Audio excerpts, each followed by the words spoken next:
Tad runājam par to, kā ir gadījumi, kad mēs nevaram saprast vai uztvert to, ko pasniedzējs saka. Nu, es arī pasniedzu dažas universitātes un pati vadu nodarbības. Un arī mani, es biju students jau dažus gadus, jo man ir 2 magistra grādi un es beidzu 3 doktorantūras. Jā.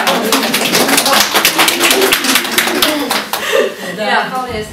Tāpēc, ka es domāju, ka es ļoti gribu pārādīt, ka tās eksistē. Man viss teica, tas neeksistē. Meitene, par ko tu raksti, tas neeksistē. Nu, tad runāt par to, kad ir runātājs. Nu, teiksim, vai pasniedzējs, teiksim, viņš grib kaut ko jums pasniegt. Lieta ir tāda, ka viņam jābūt iekšēnē galvā kaut kāda bilde. Nu, kāds priekšstāds par to, par ko tu stāsti savādāk. Es ceru, ka jums tie kā nav bildes nepastāv. Nu, gribas man tam ticēt. Tad man ir priekšstāds, es mēģināju ar vārdiem to paskaidrot. Vārdi ir lineāra sistēma, kad mēs skaidrojam kaut ko, kā tu saki, vārds pēc vārdā.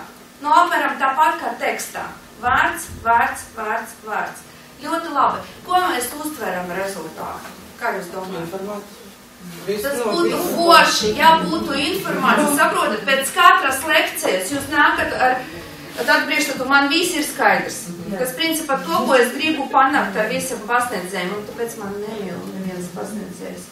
Tāpēc, ka apmācība ir appusīgais process.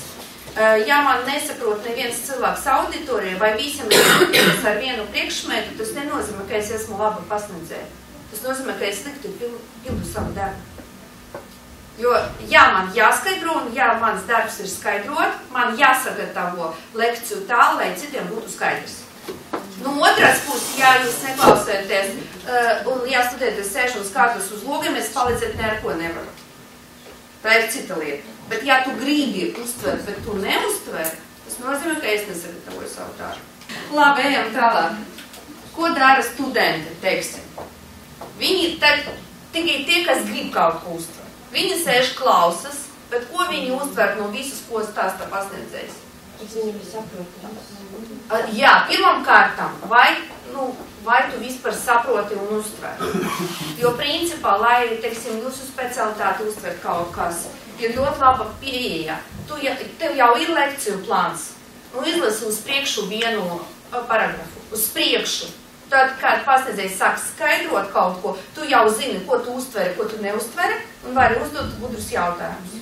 Jā, un kopējā fona izskatīsies ļoti labi.